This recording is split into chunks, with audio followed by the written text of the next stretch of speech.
We have Matthew Osborne, who's part of the aspConfNuGetAddReferenceAwesome team, talking about NuGet. So I hope we get to learn a little more about some of the cool features it has. So take it away, Matt.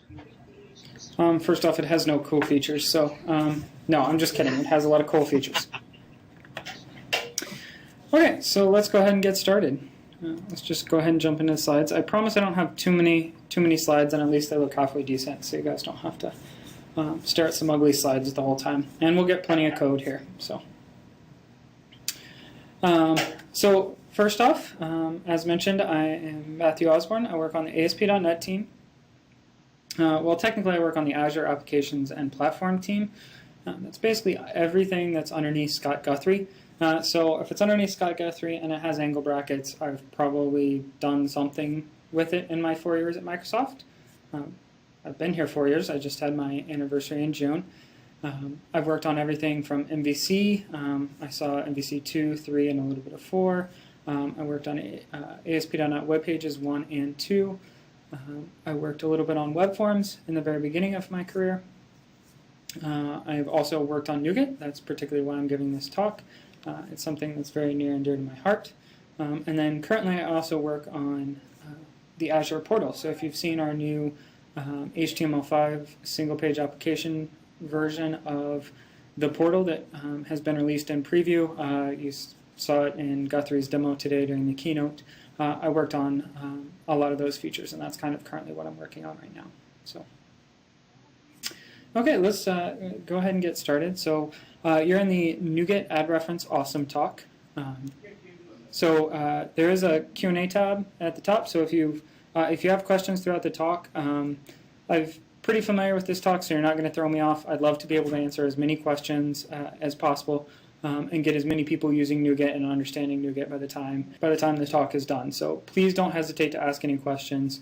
If I don't see it, just keep asking a question. I'll eventually notice the QA bar at the top. So, okay. So first off, we didn't just develop a solution to something with no problem, right? We saw a problem.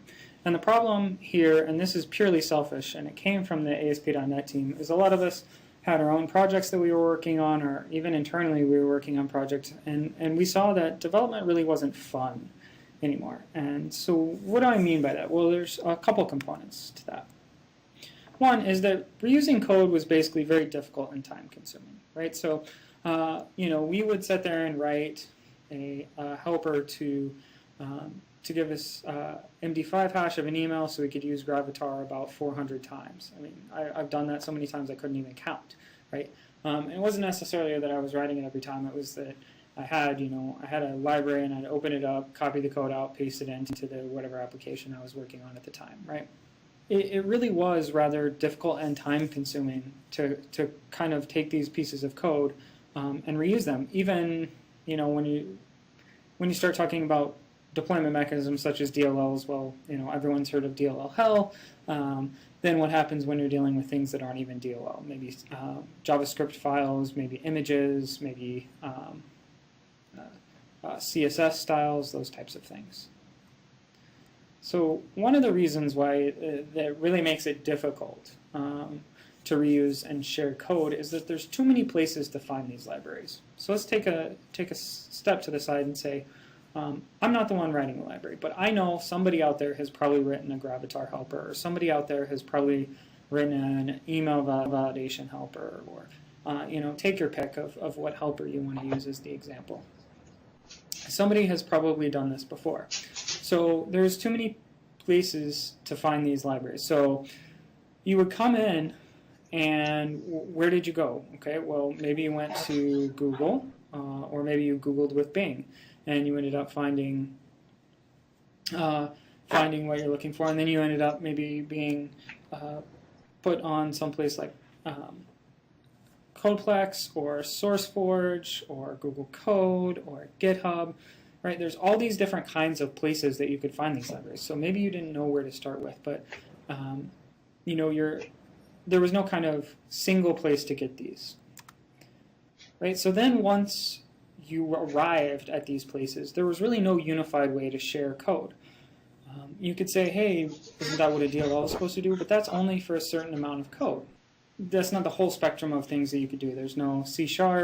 That's for C#. That's not for style sheets. That's not for scripts. That's not for anything like that, right? So that's really, there was no unified way to kind of, share these things across, right? So maybe you would show up to the website and maybe eventually you would either be given a zip file that you would download and extract and add to your lib folder and add references and then copy your script files in and everything you needed. Maybe you were given nothing. Maybe you were just given source and it was purely a project that you downloaded. You had to build it yourself. You had to add references, that type of thing. That's like a worst case scenario way of sharing code. Maybe actually another step further might be you just found somebody's blog and copied and pasted the code into your project, right? That's how you chose to share it, right? Everyone's copied and pasted code from a blog to try to get something working before. Everyone has done that. That's kind of the problem that we realized, and we said, okay, well, how do we make development fun again? What can we do to kind of reduce some of these pain points that we're seeing? And in our opinion, these were one of the biggest pain points that we were running into when we were developing applications. So what can we do? And we came up with any good approach, a three-pronged approach. First off, we said we needed to make code reuse easy. That's number one. The simplest, that's the main goal, which is to make that reuse easy. The second part to that is we had to create an ecosystem around it, because if you come up with this great solution, but there's no ecosystem, nobody's going to know about the solution, no one's going to use the solution. So we had to make an ecosystem. And then, so once we had those two, we kind of looked at it and said, okay, well, we want to create an ecosystem. What are some traits that good ecosystems have? And the other part that we came up with was we need to make it extensible. So we need to take all of this stuff, we need to make the solution and the ecosystem extensible. We need to come up with a way so people can do things with our ecosystem and with our code that we didn't even think was possible, right? That's very, very, very important to us because number one, you can outsource to the community and say, why don't, maybe you can extend it. But number two, just because, we're not going to come up with all the cool ideas.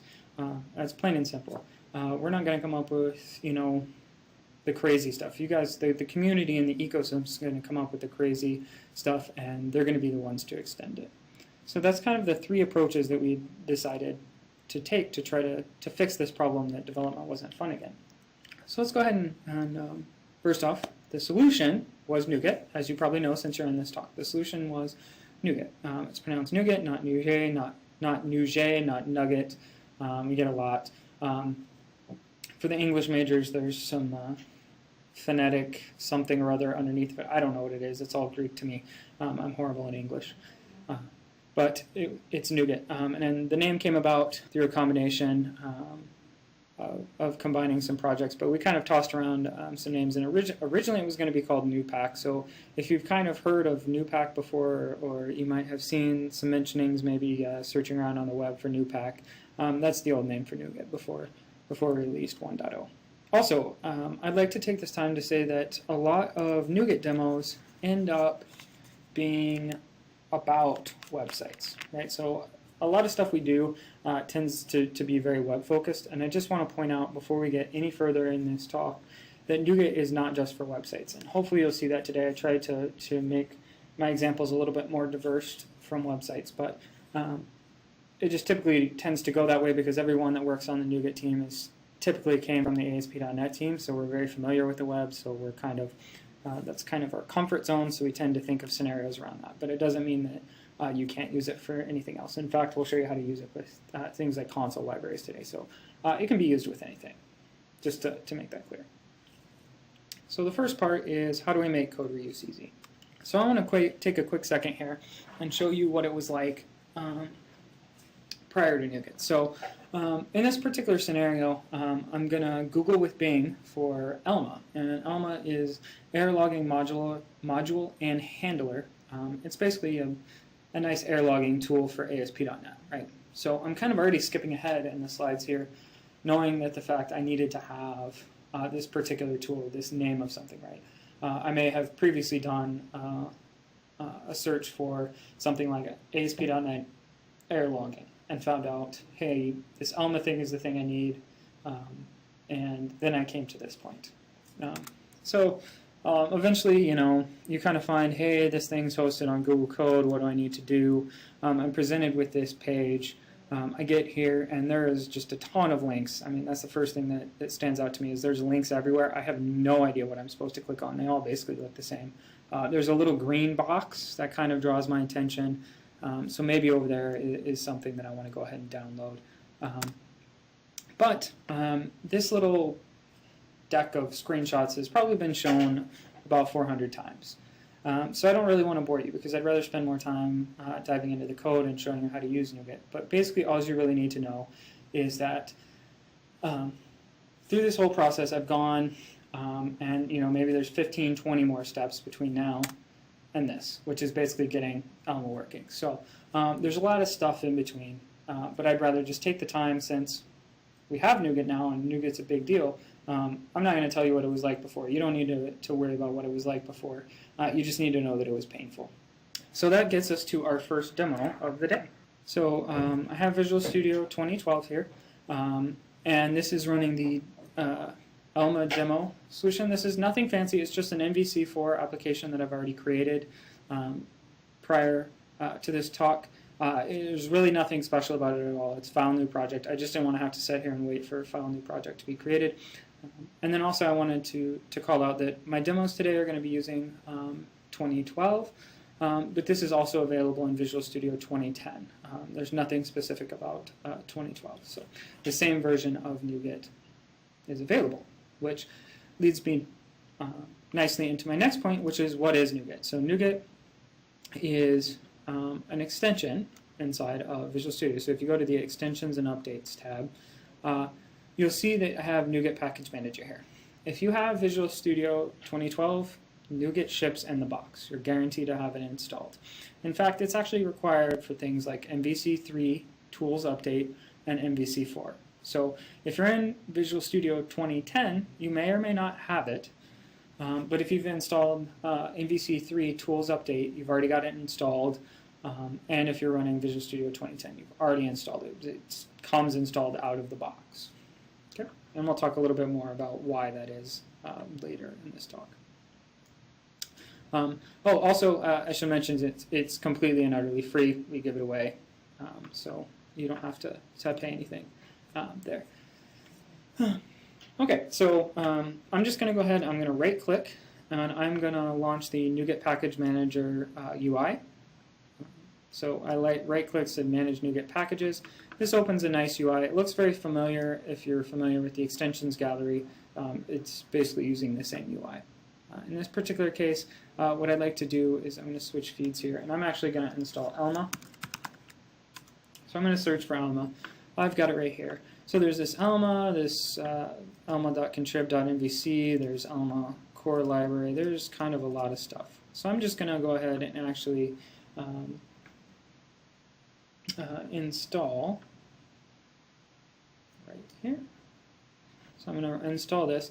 And if you notice, it went ahead and installed both of these. That's because Alma has a dependency right here calling out that it has a dependency on Alma core. And this is kind of a nice way that packages can be broken up into smaller bits and can be distributed such that you only get the bits that you need.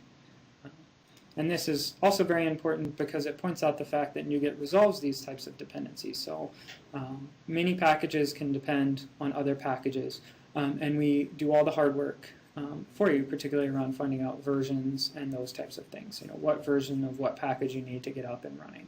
That's something we do really well, and we're very proud of that. Okay, so I've got NuGet, I've got Alma installed, and you can see here I had the web.config open, and I'm getting prompted by Visual Studio saying, hey, this file changed, do you want to reload it? And that's because Alma actually came in here and ran some transformations for me on my web config to go ahead and set everything up, so I didn't have to learn any of this, right? So this is basically ready to go. I could completely run this site, cause some errors, get error logging. For the sake of time, I'm not going to do it. I hope that you just trust me. You can try this demo out yourself, but that's really all it takes. But so what actually did it do besides just run this transform on this file? Well, it obviously added the reference that we needed to Alma. Okay, so where do these references come from? If I go ahead and open this folder, so I'm in the project level. I'm going to go one up to the solution level. There's this packages folder, and you can see right here I have Alma right here, right?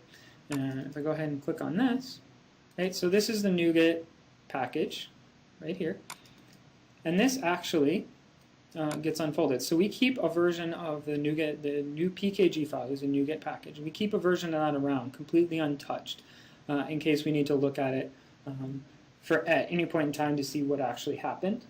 But then we've actually unfolded everything else that needed to happen.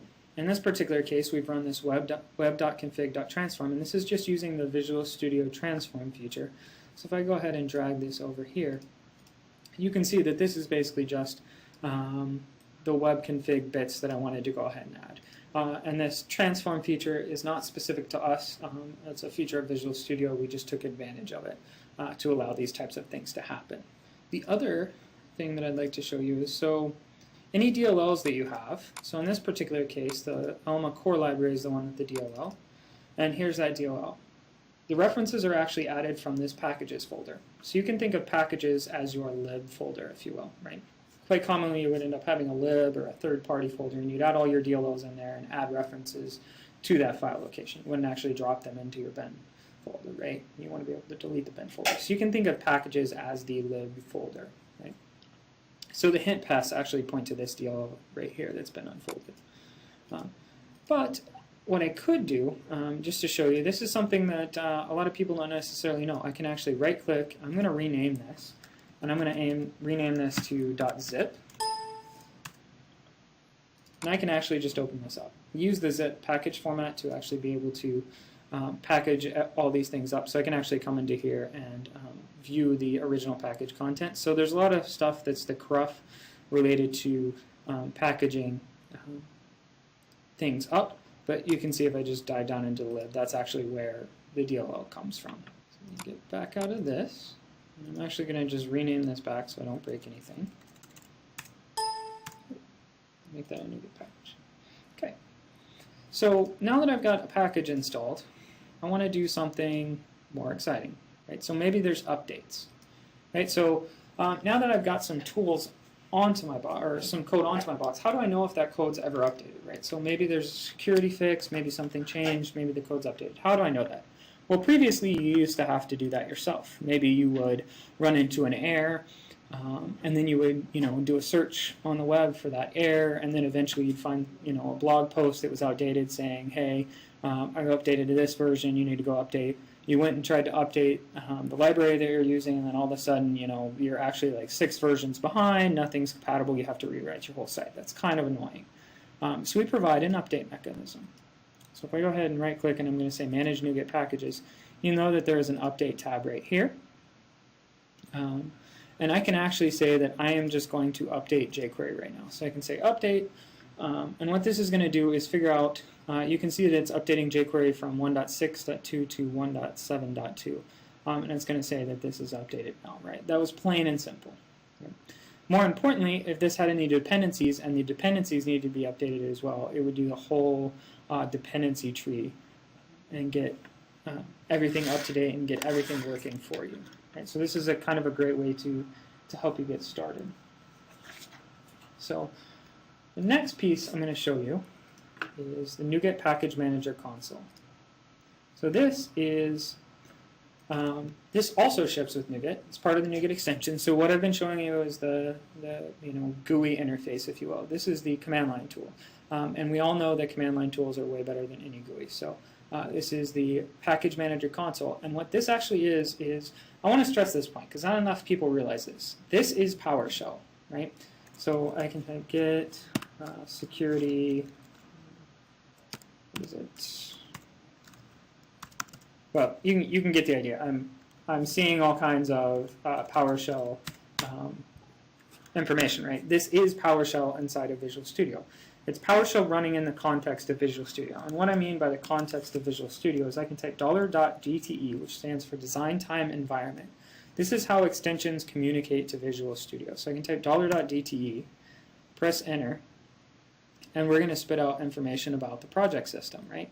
So we've set up everything so that you have access to Visual Studio from PowerShell, and particularly access to Visual Studio and the project and solution that you're working with, right? But we've also added some of our own extensions. So we have install package, right? And then so that's one. You can see how we've added tab completion for all these, but I'm going to say update. I want to update package. I could give it a specific package to look for updates, and then that's what it's going to do. It's going to see if there's an update for jQuery and install it. But what I do is if I don't want to do each one, is I can just say update package. This might actually take a while because the internet's been a little slow. But basically what this is going to do is it's going to look for all the packages that I have installed across all the projects in this solution and go and update, right?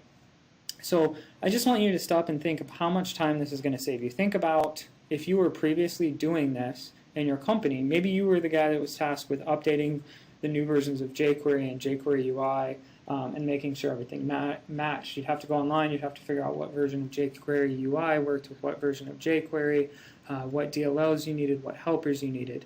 And you'd actually have to go through here and update all these manually by yourself. And more importantly, what happens if there's a new version of jQuery, but there's not a new version of jQuery UI that works? Well, we're smarter than that, and we say, hey, if you have jQuery UI and there's not a version of jQuery UI that works with your newest jQuery, we won't upgrade everything. So we figure all that kind of stuff out and always keep you in a very good working state. While this is still going, so this should be done here in just a second. Do we have any questions though so far? I'm going relatively quickly just because I have a lot of stuff that I'd like to cover. Okay, so it sounds like there's no questions and we're done. So now I'm up and ready to go with the latest version. So this is basically all you need. I've used NuGet, I've updated packages, I found packages, now you're going. The next thing I'd like to show you here is a feature we call Package Restore. And this is a feature that we introduced in NuGet 1.6. The cool part about NuGet is it's what we call an out-of-band product. So we don't ship it in alignment with Visual Studio. We can ship it whenever we want.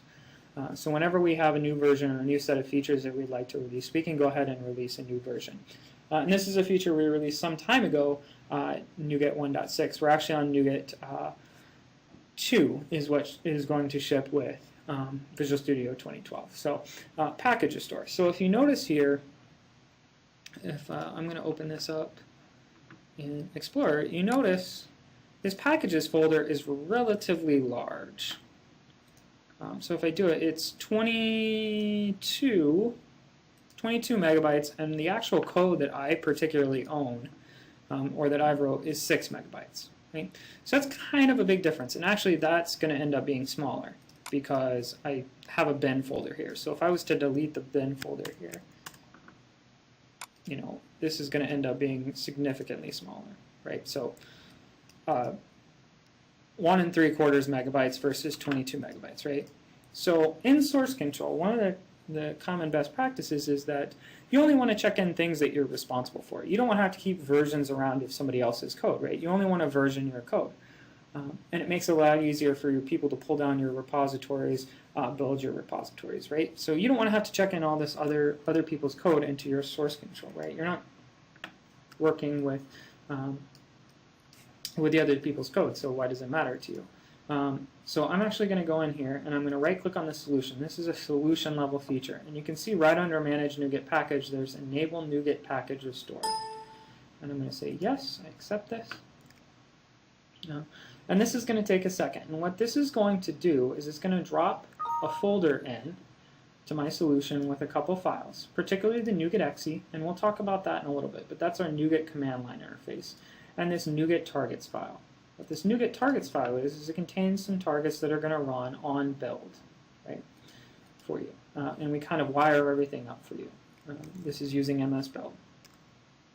So what this means I can do is I can come into my demo here, I can go into my packages, and I can delete every single one of these packages, right? And you saw that I deleted the bin folder, so there's no tricks here. There's no bin folder. I'm going to go ahead and actually build this. And if I Alt-Tab back over to here, while this is building, you can see that as I'm building, packages are actually being downloaded and placed into this packages folder for me, and then everything builds just fine. You know, I get back my bin folder and all my references are copied over as I need. Right? So what this feature allows you to do is go ahead and not have to worry about checking in this large substantial sum of third-party code and only worry about checking in your code. And how we know what to install is if you look inside your project. So what you do need to check in is the .NuGet folder. That's all the things that kind of glue all the pieces together. And then you do need to check in this packages.config. And this is each one of your projects that has packages will have a packages.config. So you want to go ahead and check those in. And this basically tells us what package to install and what version to install. Right? So this is pretty simple. It's a lot easier than checking in your whole third-party directory. Okay, no questions so far, so we're doing good. Let's go ahead and close this down and head back over to the slides. Okay, so we showed you kind of a quick overview of how to use NuGet. We went very quickly. And I think that solution is a very good solution to how we make code reuse easy. You saw how I was easily able to pull down a bunch of code, install these packages, and not really have to know much about how the code works to get the benefit from it, right? I didn't have to spend a whole lot of time setting it up. I got to spend more time doing the thing that I'm concerned about, which is writing my code that solves my problems, not trying to figure out somebody else's code. So that's how we made code reuse easy. The second part is we needed to create an ecosystem around the code, or around our solution, which is NuGet. So these numbers are a little outdated, but it's kind of hard to keep track of all the numbers. So NuGet's been around for about a year and a half, give or take a little bit, right? In that time, we've had almost 5,000 unique packages being added to NuGet. And what I mean by unique is jQuery 1 and jQuery 2 and jQuery 3, those only count as one unique, right? So you can kind of think of it as projects. There's been 4,792 projects added in the first year and a half of NuGet's life. And that equates, if you do the math, that's almost 10 new projects being added to NuGet every day. So we've had significant adoption there around the ecosystem. And then the second part is the packages being downloaded. I don't know if you saw that. I worked really hard on this animation here. If I go ahead and press it, you can see a nice little download animation there. But in the first year and a half, we've had 5 million packages downloaded, right? So this number is actually significantly higher.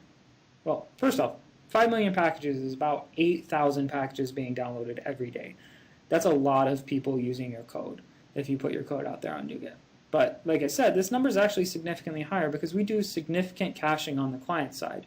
You actually have a cache of packages that is on your machine, so we don't have to hit our servers every time because we're already at 8,000 downloads every day.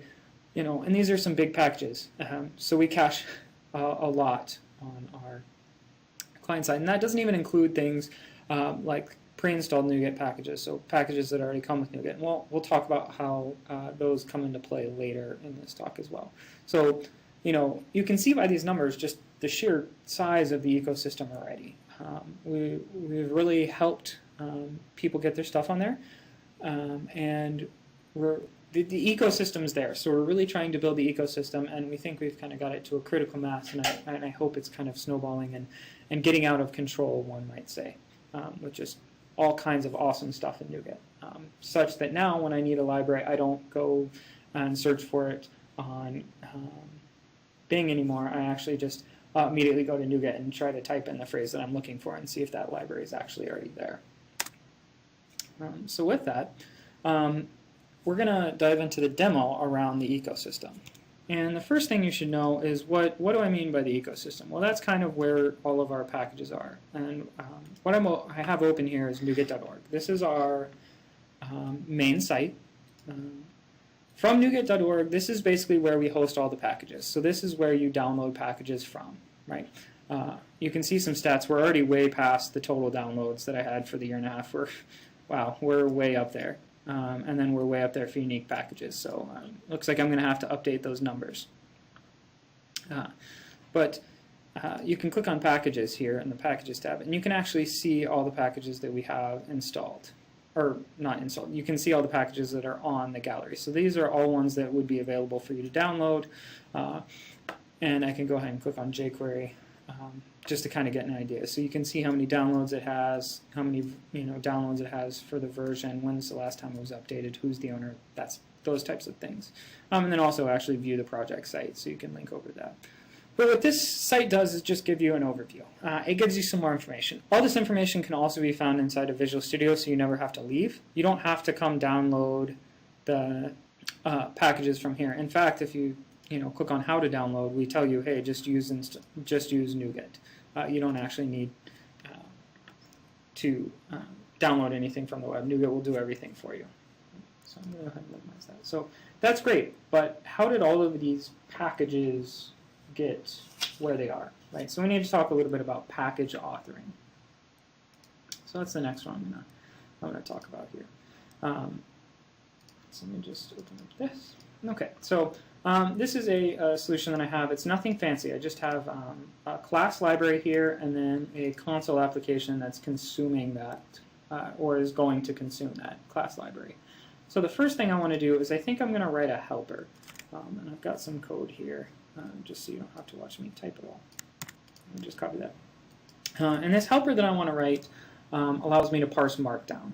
And for those that didn't know, Markdown is just a way to annotate regular plain old text such that it can easily be transformed into HTML. If you've ever used Stack Overflow commenting system or anything like that, you've probably used Markdown before.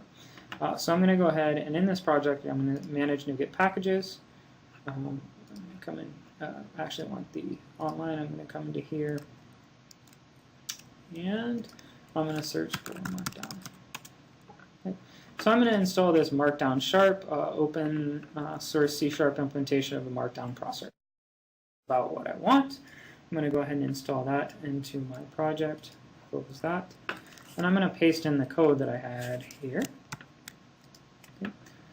So what I have here is a helpers class. It's just a static class, and I'm going to take in a string, and I'm going to convert some Markdown, right? Pretty simple. You don't really need to worry about this. This is just taking Markdown and running it through a transform. Right? I'm going to go ahead and build. Everything's fine. So the last thing I want to do before I go ahead and package up this source is I want to edit the assembly information. And this is kind of how the assembly is identified. So the assembly title I'm going to call aspConf. The description is I'm going to put something like, this is a demo, do not install, and you'll see why in a minute. But it's amazing, no matter how many times I give demos and say do not install, inevitably I go and look at the packages and somebody has installed them. I get about 100 downloads every time. So I'm just going to leave all this stuff for now. I don't particularly need anything to do with this. And I'm pretty confident that this is going to work. So I'm just going to say that we're 1.0 quality. Right?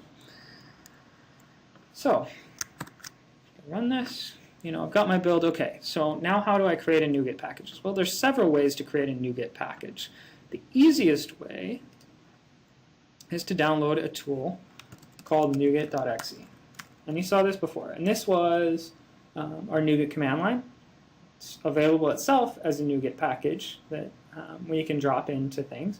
Or you can just go to NuGet.codeplex.com and it's available. It's a one-time download. So if you download it once, you can then type NuGet.exe update and you pass the self parameter to it.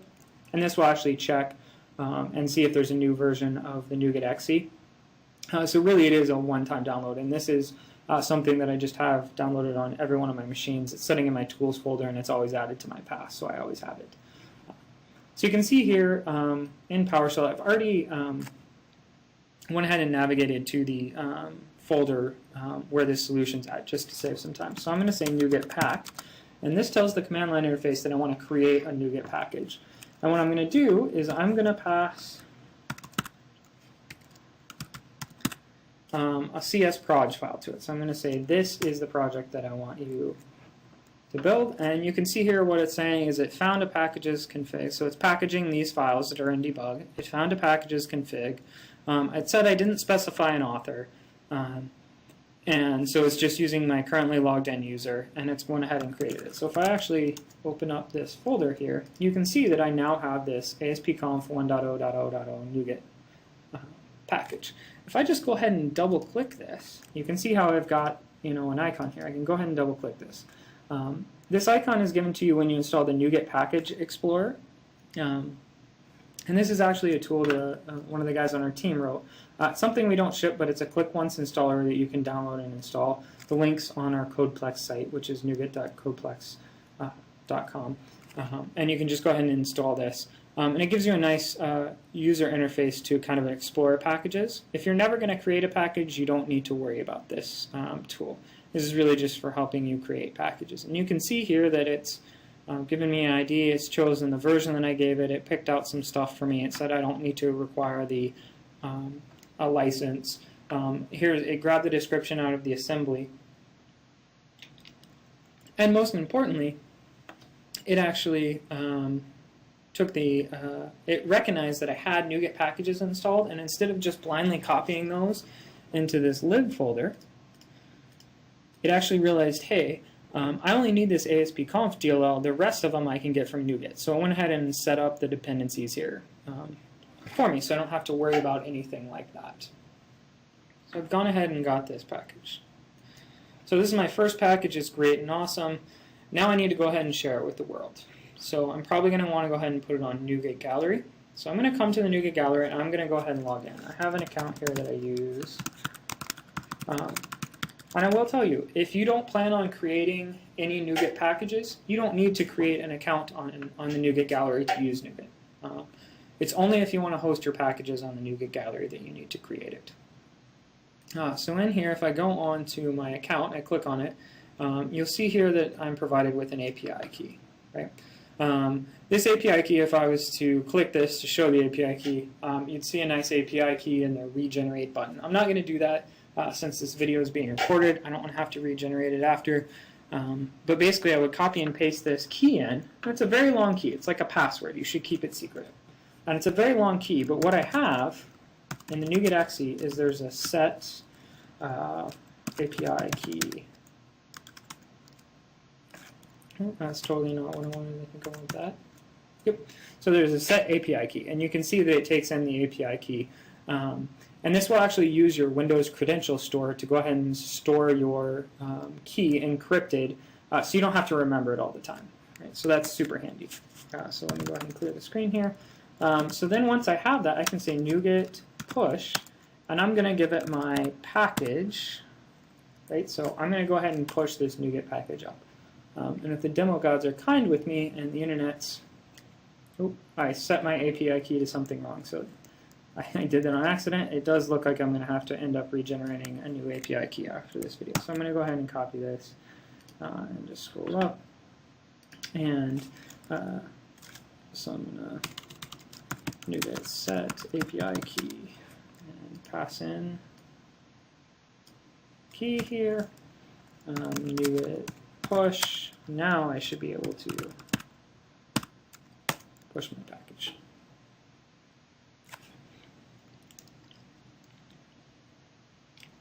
Okay, so my NuGet package is now available up on the main feed. So I'm going to come into my creating packages, and okay, so I've got this demo here. So I want to go ahead and consume this.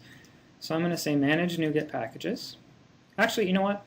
I told you the command line interface is cooler, but I haven't been using it, so I'm going to use that. I'm going to come into the command line interface. I'm going to make sure my project is the right one, is the demo, and I'm going to say install package. Perhaps, if I spell it correctly, I'll get tab completion. Install package aspconf. Right, and you can see that I got tab completion with this. I just pressed tab. I got tab completion. So we're pulling from the live feed to get tab completion for package names when you install. So that's something that's quite handy and pretty cool. So I'm going to go ahead and install this package. And you can see here that it figured out, hey, I need to resolve the dependency of Markdown, and it went ahead and installed Markdown before it installed ASP.NET. or this aspConf. So inside of here, I can do something as simple as console.writeLine, and I am going to say helper. Actually, what did I call them? Helpers. Dot convert markdown, and I'm just going to manually pass something in for now. For those that didn't know, passing this just means to use an h1 tag, hello world. Right? So if I go ahead and run this, you can see that it's converted that into HTML and printed it out for me. Right? So that's super easy. That's as easy as it takes to actually get your package out there onto the feed and be able to share your code with people. So the next thing I want to do is, let's say that I wanted to update this class library. Okay. So I've got this, this convert markdown thing is cool, but I want to make what I deem as a breaking change. So I'm going to make a breaking change. I'm going to no longer pass you back markdown. I'm just always going to return the same thing. This is a breaking change. So how do I share this with people without breaking anything? Okay. So this is where semantic versioning comes into play. NuGet follows a scheme called symver, and you can actually read more about it. I have it open right here at symver.org. We follow this semantic versioning spec, if you will. And this defines some rules for how you version assemblies based on whether it's a breaking change, and more importantly, also how you could take a breaking change and then you might be able to give it as a beta test, right? So how to define things as being, you know, beta or pre-release software, so that you could test it, how you define, you know, what a major or minor number means, all those things. So you can see here it's major, minor, patch, and this is a full spec, and we use this spec for how we deal with versions. So because I want to make this a breaking change, I'd want to change this to be 2.0. So I'm going to go ahead and include this as 2.0. But before I do anything else, actually, what I want to do is I want to release this, but I want to release it as alpha software. So I want somebody to be able to test it and see if this breaking change that I made actually screws up more than what I intended it to. Right? So I want to actually name this something differently. And following the semantic versioning spec, I want to name it something like 2.0.0-alpha, right? Because I want to release it as an alpha. Now the problem with doing this is that assembly versions are strongly tied to a type in .NET, right? So we couldn't just ask the .NET folks to redo their versioning at this point. It's just not going to happen. But what we could do is, so we actually use, so if I do assembly : assembly, and then there's assembly information version. What we'll do is assembly information version is just a string. Right? So I can actually put this in there. Okay? And what NuGet will do is understand that .NET assemblies can't be versioned this way, but they can have this attribute, and we can look at this attribute to help us out with semantic versioning rather than just looking at these two. So if this is present, we'll always choose this one over these. Right? So this is what I'm going to do. I've updated this to basically say semantically that this is a breaking change and that I want this to be a pre-release. So I'm going to go back, make sure this is built, so I have everything good to go. I'm going to go back and I'm going to say NuGet pack, and I'm going to go ahead and pass in my CS proj here. Right? And if I view this, you can see that I've created this new aspConf NuGet DLL here. So I'm going to go ahead and push that one as well.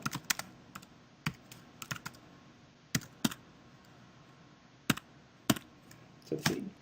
Okay, so it's available. So in theory, I should be able to just come over here inside my consumer package, so the thing that's actually using this.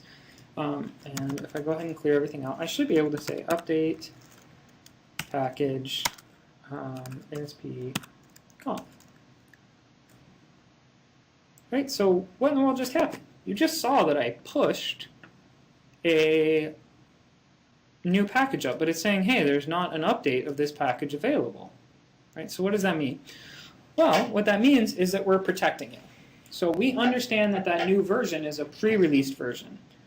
And we will never update you to a pre-released version of a package without you explicitly telling us. Right? So you can never get in a bad state. You can never get where you've accidentally installed pre-release software on your computer. You always have to physically tell us.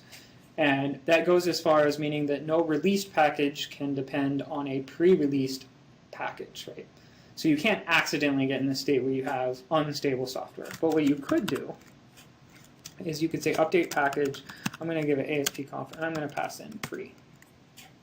And this means go ahead, this is the explicit action that says go ahead and use pre-release software. Right, so then if I was to go ahead and run this, you can see that I'm now returning the breaking change.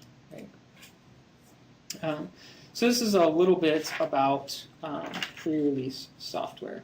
Do I have any questions though so far? I've been going pretty quick, and apparently everyone's been following.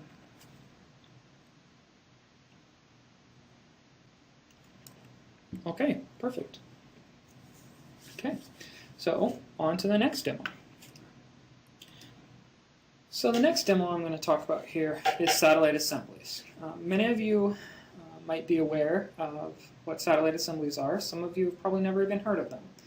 What satellite assemblies are is basically a way to package up your resource strings into a DLL and include them separately. So you don't have to build a version of your DLL for every language. So you create one language DLL, and then you have these satellite assemblies that contain nothing more than resource strings. And .NET will recognize these satellite assemblies and choose resources out of them rather than out of the main DLL. Right? It's a good story for localization. So in NuGet 1.8, which is relatively new, we added support for satellite assemblies. Right? And we did this so you can actually localize a package. So I have a demo right here. So I'm going to go ahead, and the first thing I'm going to do is I'm going to install a NuGet package. I'm going to come into here. And so I have this satellite demo. I'm going to go ahead and install this package. Okay? And then I'm going to copy some code that I have from over here. This is, I'm going to have to resolve some references here.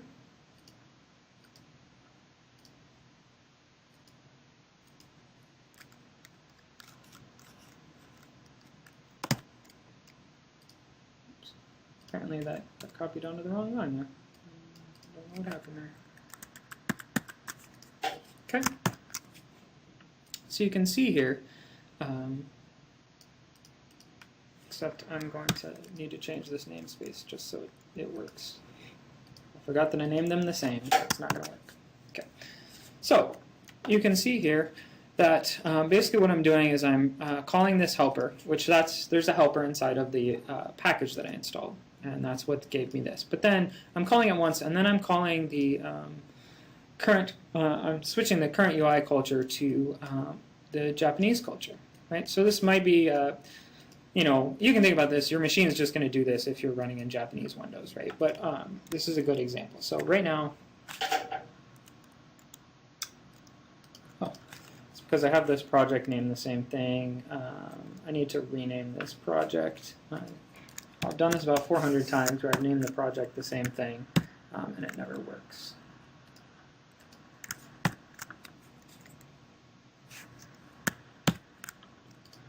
Okay, so I'm just going to recreate project console application. I'm just going to call this console application 1. Let's go ahead and install this NuGet package again. Sorry about that. I totally forgot to not name them the same thing. Okay, so I've got this installed. I should still have my code here. Okay, this is better. There should really be a resolve all.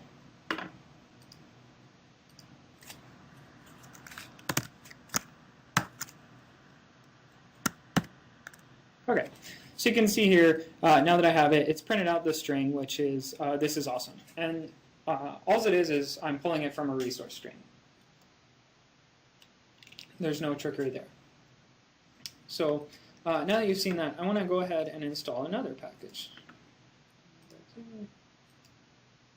I'm going to install this satellite demo .ja-jp. I'm going to go ahead and install this. And you can see it depends on this package. Close. Go ahead and build this. Right. So you can see that it printed out the first line, which is what we saw before, but then there's this other demo. Right? And what this is what I deemed as the Japanese translation of this. This is an awesome demo. Obviously it's not, but it doesn't really matter whether it's actually translated or not. But you can see here how I've changed the culture. I haven't had to do anything. I'm calling the same method both times. All I'm doing inside of this helper method, print message, is just simply calling, return a string. So I'm saying console.writeLine of a resource string, right? And that resource string just is in both satellite assemblies. So NuGet now has the support for understanding NuGet assemblies, or satellite assemblies. So if we look here, inside of here, you can see that we went ahead and copied everything into the right place. Right? So we understood that this was a satellite assembly and it needed to be copied into this appropriate structure, which is this structure that's required. You kind of have a 4-digit language here, and you dive down in underneath of it. Okay. So that's the satellite assemblies. Let me go ahead and show you what a satellite assembly looks like if you want to create, or a satellite package, if you will, looks like. So I'm going to go up here, go to packages. So this is the main NuGet package. All it is a lib, a folder, and I have a DLL here. Nothing too fancy. And then for this one, you can see the only difference is I've specified a language. I've taken a dependency. This is what tells us is it's a dependence that it's a satellite package, is we need to take a dependency here. And then you can see underneath my lib folder, I have the language folder, and then I have the resources DLL that was created.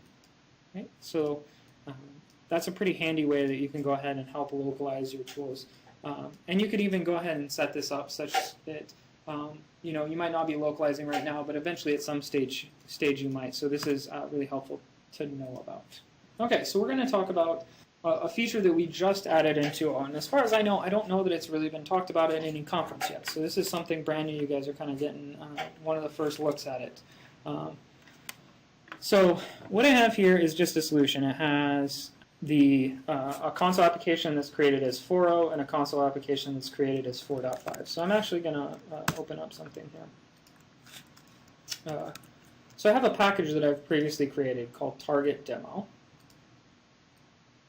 And what this package is, so previously we allowed target frameworks for DLLs. So you could say that this DLL needs 4.0, this DLL needs 4.5, right? That's always kind of been there. But we took it one step further. We allowed content to now have target frameworks. So we allowed all the different types. So we allowed lib folders, tools folders, and source files to, along with content, to have target framework versions. So we've kind of extended that. So you can see here I just have 4.0 and I'm dropping this demo.txt file in. It's a very simple file. So I'm just going to go ahead.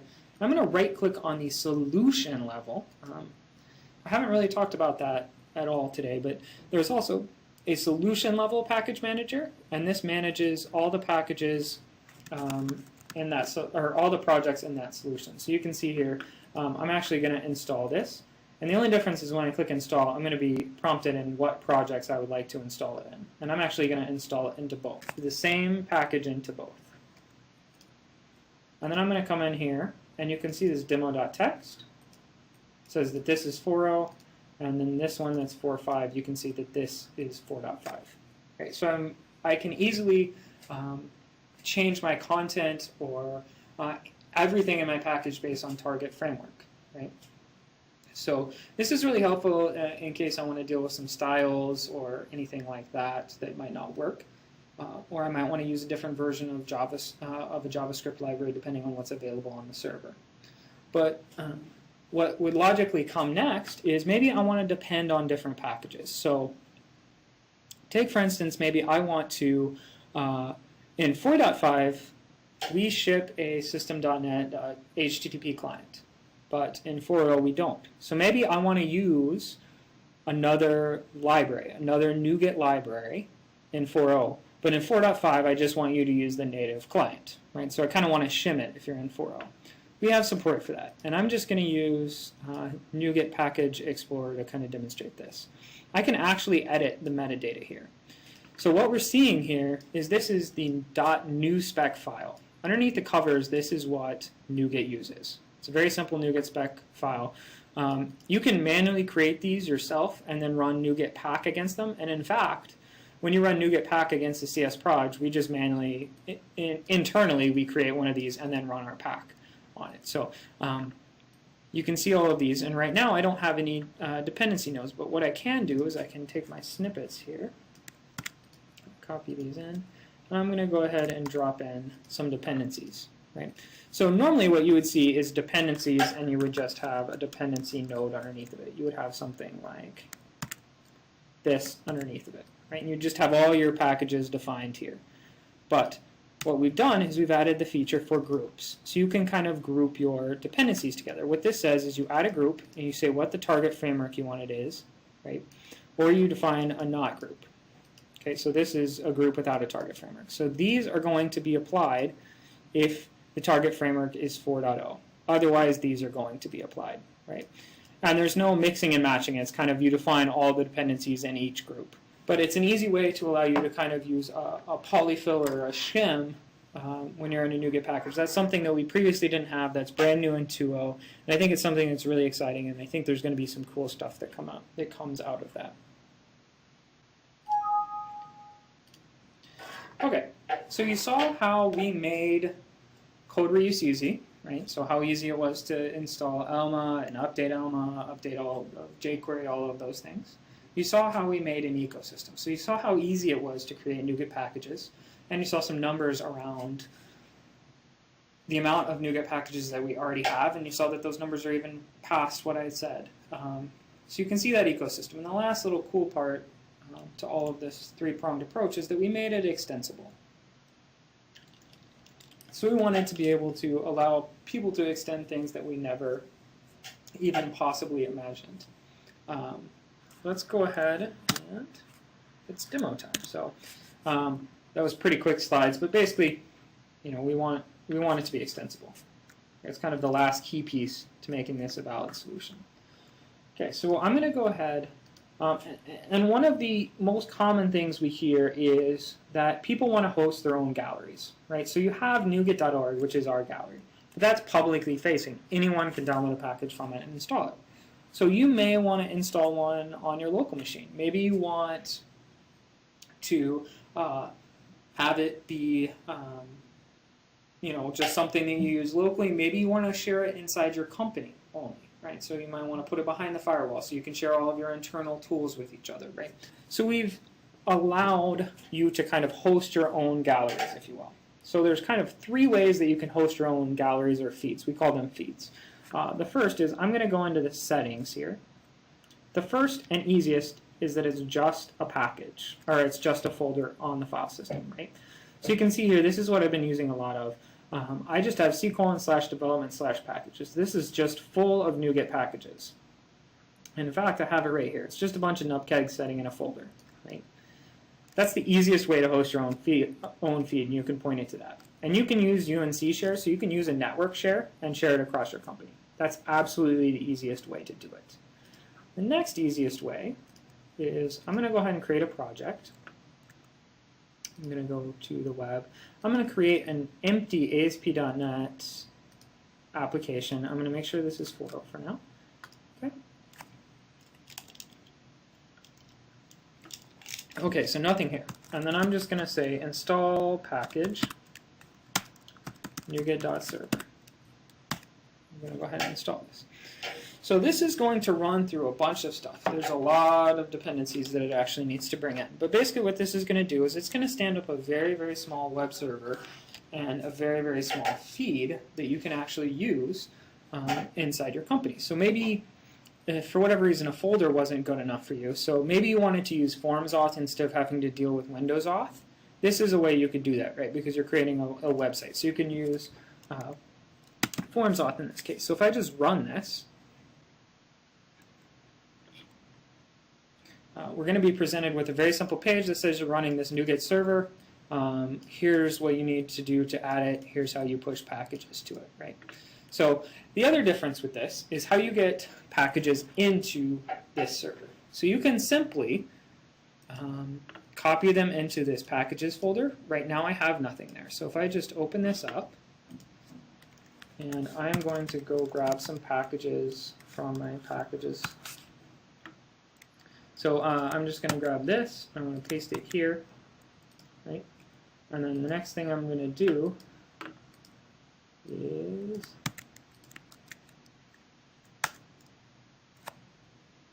right.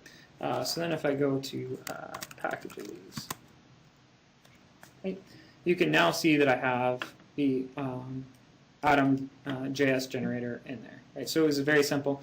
The other way that you can get packages into this feed is to use the same mechanism that we did before, which is NuGet push.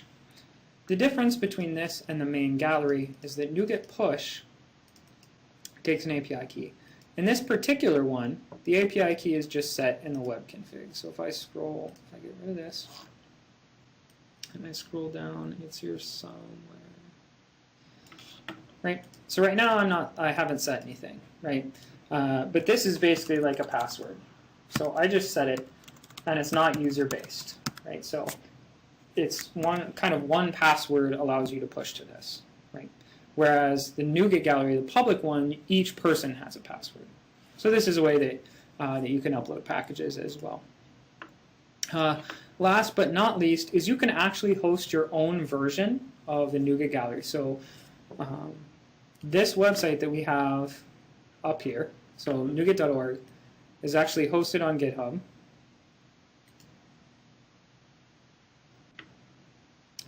So you can actually click on it, and you can view, you can fork this, you can download your own copy of this and run your own gallery yourself. I wouldn't recommend doing this. This is kind of the most heavyweight solution of them all. But once again, if you need a full-fledged gallery for whatever reason, you're a big company. For instance, Microsoft, we have our own internal NuGet server, and for us it was very important to run kind of a full-fledged gallery. So we actually have our own fork of the NuGet gallery that we use internally. And to speak to that, one of the plans that we're looking for future versions of NuGet is to increase the enterprise support in terms of being able to have your own enterprise NuGet server. That's things that we're looking at, and we specifically run into some issues while trying to set up our own internal Microsoft server. So we want to address those for future versions of NuGet as well. So if you're running into any of that, don't worry. Help is on its way. That's kind of one way that it's extensible, is it allows you to create your own feeds. You can have your own feeds. You don't have to use the Microsoft feed. So the next thing I want to kind of demo here is I'm just going to create aspConfNuGetAddReferenceAwesome MVC4 application. And while it's creating, I want you to watch down here in the bottom left. You'll notice that it's saying adding a bunch of stuff. Now what is this? So like I said, since MVC3, NuGet has been required. MVC3 tools update, NuGet has been required. And it's been required because templates now ship with pre-installed NuGet packages. Right? So I have done nothing except say file new project. If I just go ahead and manage NuGet packages right now and click on the installed link, you're going to see that a bunch of new packages are already installed. Right? And we did this because we want to be able to help support the NuGet community, and then also because you want to be able to update packages at your will, right? So we ship things like jQuery as a NuGet package. You can come in here and click on updates, and in fact, I'm pretty sure that the RC build, which is what I'm running, has an out-of-date jQuery, so I can quickly come in here and update it, right? So pre-installed NuGet packages is something that we support, and you can actually create those yourself. And if I come into let me just grab this. I'm going to drag this over here. So how you could do that is if you've created your own VS template before. So if you've ever gone through any work, you're very familiar with what a VS template file is. But inside the VS template file, we have some information about the packages that we want to go ahead and install before. And we have all this information on our website, on our documentation. So if you didn't know, the NuGet Gallery has pretty good documentation. It's docs.nuget.org. This is a community-run documentation, and we have a ton of documentation on here that you can search through and understand, and then also that you can help contribute to. So there's some information about exactly what all this data does, but I want to point out that we've kind of allowed for these things to happen as well. So you can create your own templates and have pre-installed NuGet packages. And this is really handy if you constantly, say you work in enterprise, and you constantly install your company's data access layer into every project you create, and then your own style sheets into every project you create. You can make all of those things NuGet packages and create a template with those packages pre-installed. So that's a super handy feature. So with this, I really think that NuGet has made code reuse easy. It's we have made an ecosystem, and then we've made it extensible. I barely kind of scratched the surface of how extensible it is. There is some crazy tools out there that have taken NuGet to the extreme of allowing NuGet to actually install programs on your computer. It's a piece of software called Chocolatey. It's a play on the fact that NuGet is also a type of candy that allows you to install your own programs via a NuGet feed, right? So we really have made it extensible. And you know, I would have never thought of allowing people to be able to install programs off of a NuGet feed. So with that, we think, with those three things, we really think we have made development fun again. So I know you guys are, this is my big PowerPoint presentation skills, is being able to do the transition and slide that over. So development is fun again, in my opinion now.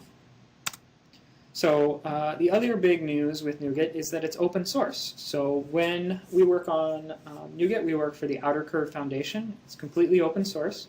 The NuGet Gallery is hosted on GitHub, and NuGet Core and all the extensions are hosted on CodePlex. You can find all the information about where that they are on docs.nuget.org. There's also a great document about how you can get started contributing both to the documentation and then also to the website and to the NuGet Gallery and to NuGet Core and the extensions. And we do accept pull requests, so we have brought in some features, and it's really good if you can get involved. It's really awesome. So lastly, I'm OsborneM on .com, so it's osbornem.com, it's GitHub/OsborneM, Twitter.com/OsborneM, and CodePlex. I'm OsborneM, so I'm pretty much OsborneM and everything. With the last about 4 minutes, I'd like to open it up if anyone has any questions around NuGet. I'll give it a few minutes to let you guys type everything out. If not, I want to thank everyone for coming and also thank all the organizers of aspConf. It's been a great conference. It's a pleasure for me to present here. I'm really looking forward to all the rest of the exciting sessions tomorrow. So thank you.